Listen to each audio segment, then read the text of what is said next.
توجہ، بیدار ہو کے سنیے گا۔ قرآن کہتا ہے کہ یہ منافق ہے۔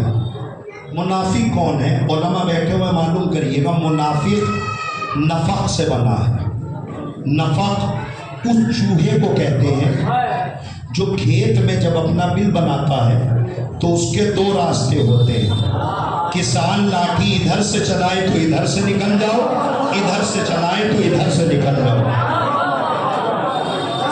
اب آپ کیا سمجھ رہے ہیں مجھے نہیں پتا، لیکن میں قرآن کا منافق بتا رہا ہوں کہ قرآن کے اعتبار سے، قرآن کی زبان میں منافق اسی کو کہتے ہیں جب اپنا بل بناتا ہے تو اس کا ایک راستہ ادھر، ایک راستہ ادھر، تاکہ ادھر والا کھیت والا چلائے تو ادھر سے نکل جاؤ، ادھر سے چلائے تو ادھر سے نکل جاؤ۔ اب سمجھ میں آیا بیماری کہاں ہے؟ اب سمجھ میں آیا کہ بیماری کہاں ہے۔ سماج اور معاشرہ ان چوہوں کا علاج کر دے، سماج کی اصلاح ہو جائے گی۔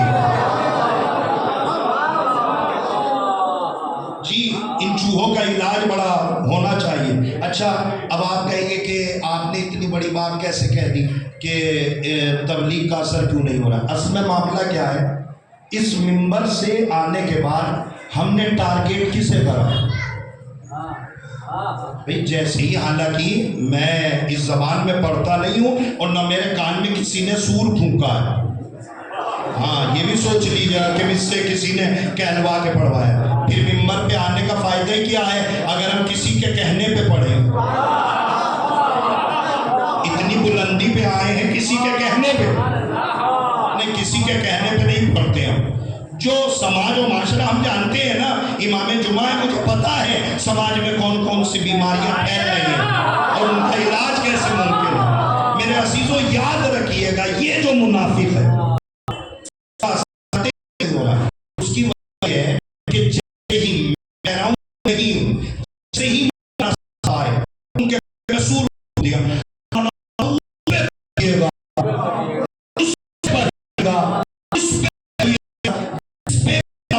وہ سماج کتنے پرسنٹ ہے جس پہ اخبار ہے، میں نام دے رہا ہوں، آج تک نام پڑھ دیا، جس پہ اخبار ہے، مثال کے پر دانڈے پہ تو سماج منڈے کی پرسنٹ ایسے ہی کسی پہ علاج کا ہو 10 سماج کتنے پرسنٹ بیماریاں ہیں؟ 80۔ 10 تو نہیں، سماج اور معاشرے کو کسی کرے۔ دیکھیے میرے پاس وقت نہیں بچا ورنہ میں وضاحت کرتا، توجہ چاہ رہا ہوں۔ اگر اصلاح 80 کی ہو گئی تو 10 تو انہیں صحیح مل جائیں گے، یہ ہو جائیں گے 90۔ جب 90 ہو جائیں گے تو 90 کو دیکھ کے 10 بدل جائیں گے، 90 کو دیکھ کے 10 بدل جائیں گے۔ لیکن اگر 80 لوگوں نے 80% ان 10 کو غلط کو صحیح اپنے ساتھ کر لیا تو یہ 10 کبھی جینا مشکل کر دیں گے۔ یقین نہ آئے دیکھ لیجئے، جب 80% اپنے بام کمال میں چلا تو لشکر یزید لاکھوں میں آیا۔ اس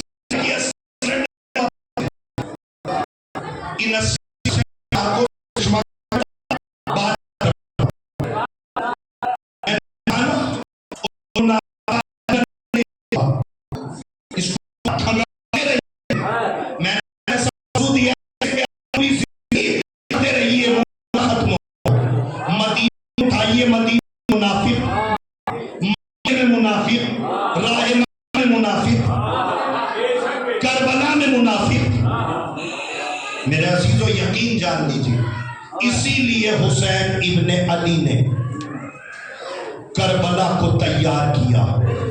جملے کو یاد رکھیے گا، میں مجلس مکمل کر رہا ہوں۔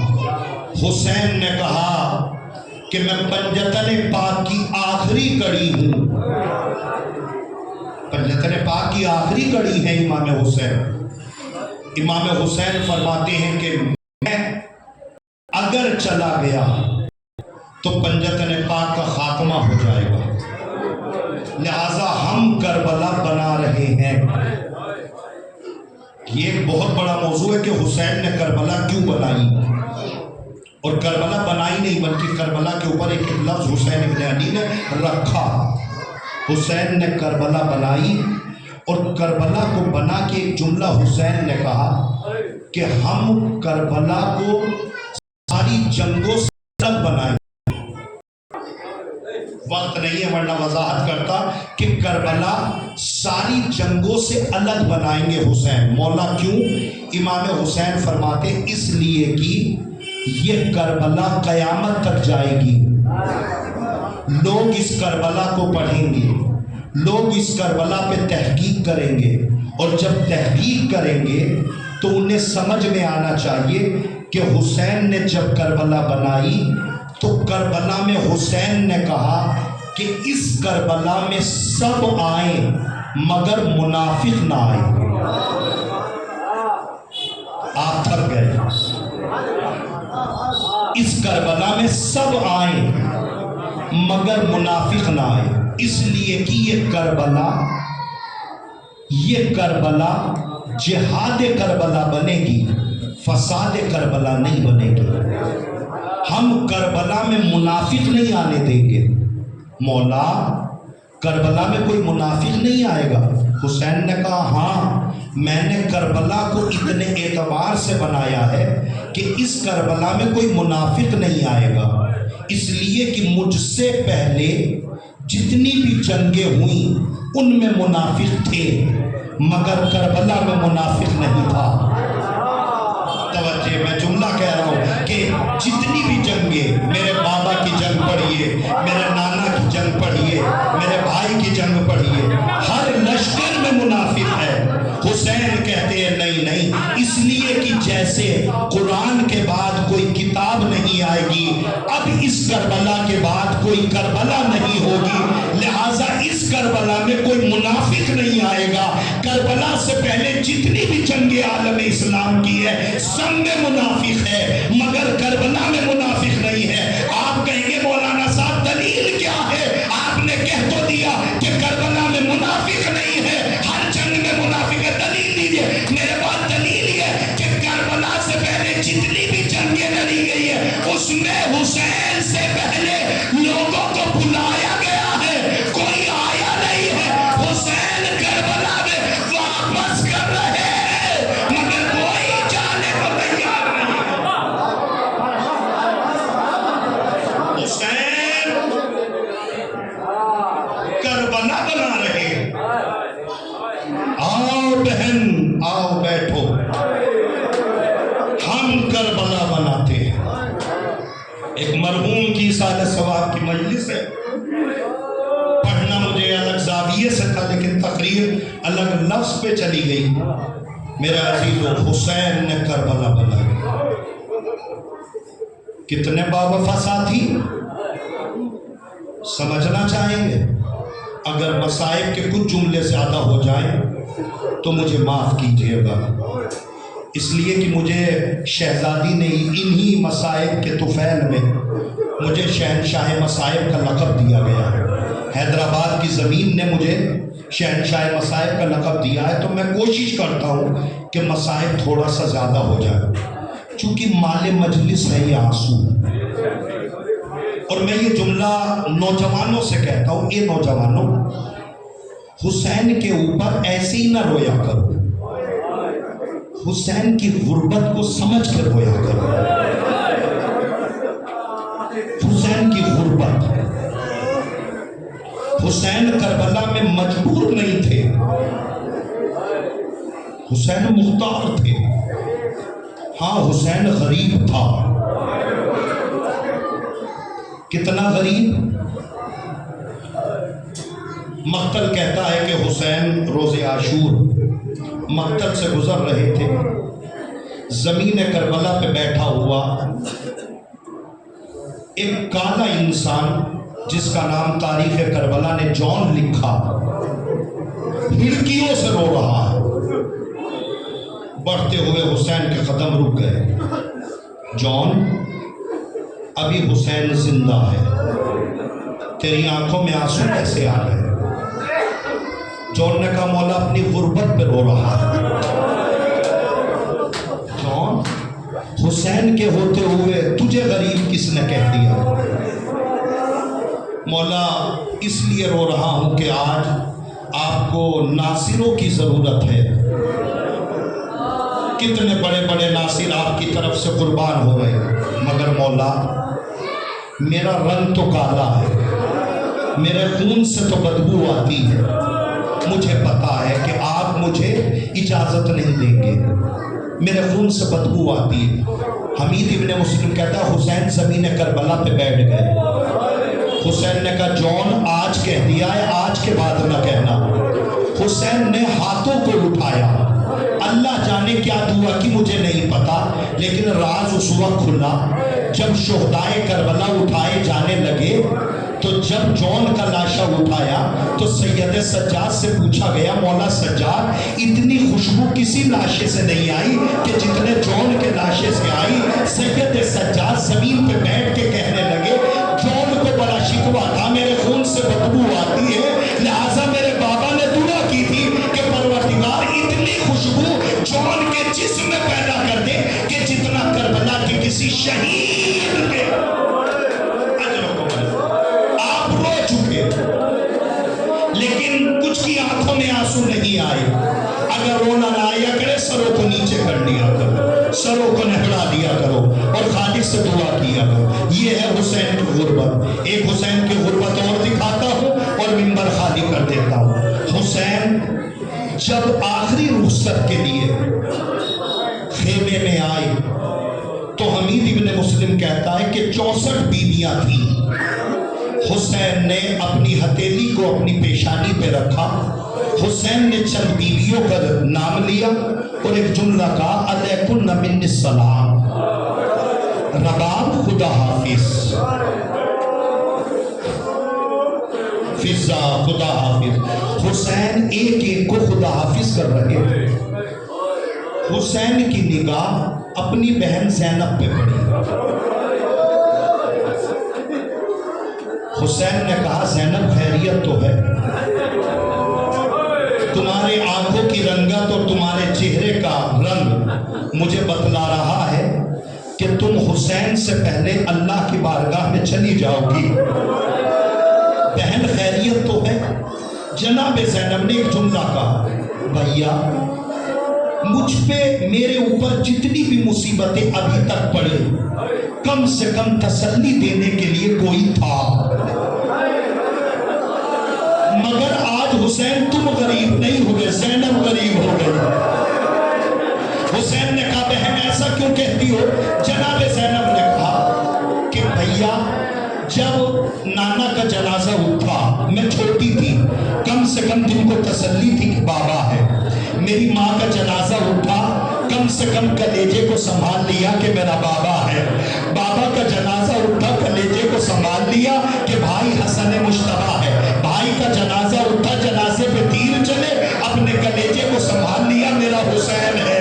عصر عاشور آ گیا، اکبر چلا گیا، دل کو تمنا تھی کہ حسین ہے۔ قاسم مارا گیا، دل کو تسلی تھی کہ حسین ہے۔ عباس مارا گیا، دل کو طاقت تھی کہ حسین، مگر حسین اب زینب کیا کرے؟ اب تو حسین خود ہی کہہ رہا ہے اے بہن زینب اجرکم اللہ، ایسے نہ روئیے، ایسے روئیے جیسے رونے کا حق ہے۔ اگر رونا نہ آیا کرے سروں کو نیچے کر لیا کرو۔ 8 نے امام نے شبیر سے کہا شبیر کیسے رو رہا ہے؟ شبیر نے رومال پیش کر دیا، مولا یہ دیکھیں یہ میرا رومال آنسوؤں سے تر ہے۔ امام نے کہا شبیر ایسے نہ رویا کرو، ایسے رو جیسے بوڑھی ماں جوان کے لاشے میں روتی ہے۔ بس میں نے بھائی تمام کا بس ایک جملہ پڑھنا ہے، بس میں لے آیا وہاں تک آپ کو۔ امام حسین نے زینب کو سمجھایا زینب صبر کرو۔ اب حسین کی غربت دیکھیے گا، حسین نے ہاتھوں کو اٹھایا، اللہ جانے کیا دعا کی مجھے نہیں پتا، مگر ہاں میری آنکھیں کھلی کی کھلی رہ گئی وہ زینب کہ جس کے چہرے کی رنگت بدل رہی تھی، کے آنکھوں میں لال ڈورے آ گئے تھے، وہی زینب دعا کے بعد حسین کی کلائی پکڑ کے خیمے سے باہر مقتل کی طرف بھیج کے کہتی ہے بھیا چلے جاؤ۔ اب زینب کو تسلی ہو گئی، اب میں کبھی علی بن جاؤں گی، اب میں کبھی عباس بن جاؤں گی۔ جاؤ بھیا، خدا حافظ۔ روایت کے جملے ہیں کہ حسین نے چند بیویوں کو خدا حافظ کہا۔ حسین خیمے کے باہر پہنچے، بس آخری جملہ، حسین خیمے کے باہر پہنچے، مرتجز پہ سوار ہوئے۔ مرتجز پہ سوار ہونے کے بعد رہوار کو ہلکی سی حرکت دی، حرکت دینا چاہیے تھا، رہوار کو آگے بڑھنا چاہیے تھا، مرتجز نے رہوار کے ہلانے پہ قدم آگے نہ بڑھایا۔ حسین نے دوسری غربت کا جملہ کہا، میں سمجھتا ہوں کہ تو تیروں کی بارش سے ڈر گیا ہے،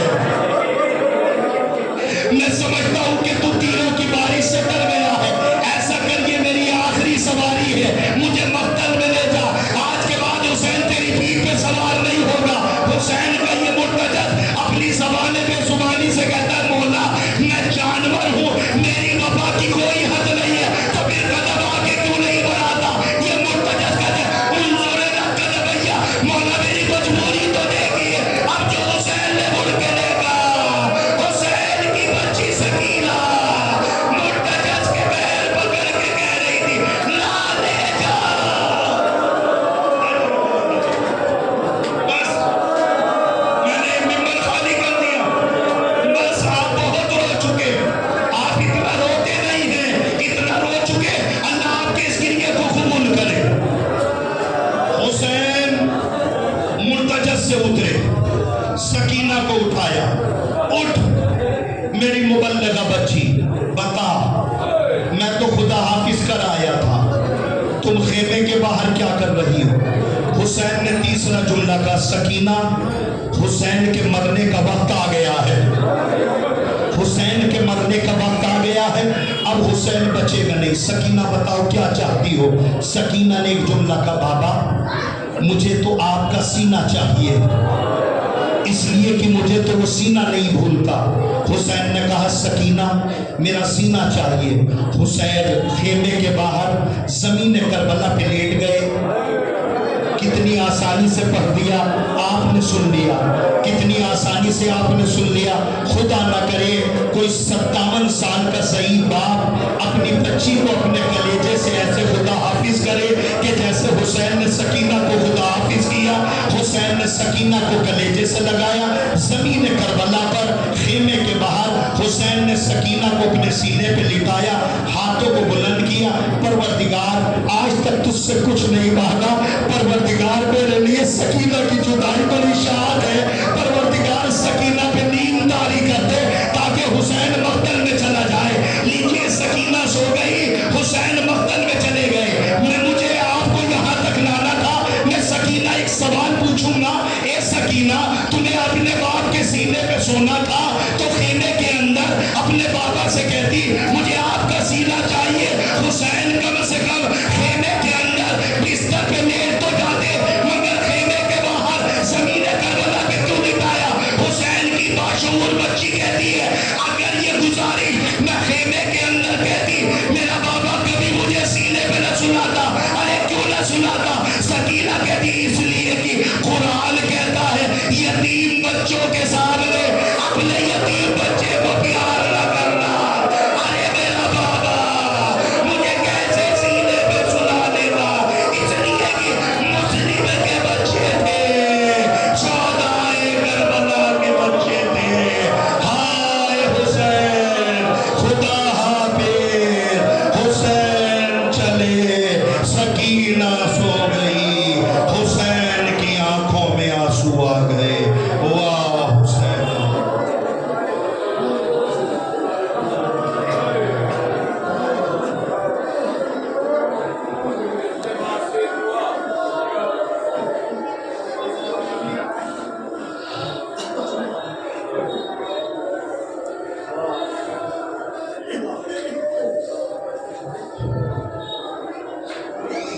انا للہ و انا الیہ راجعون، نظم بقضائہ و تسلیما لامرہ، سیعلم الذین ظلموا ای منقلب ینقلبون۔ بار الہ تجھے واسطہ محمد وآل محمد کا ہمارا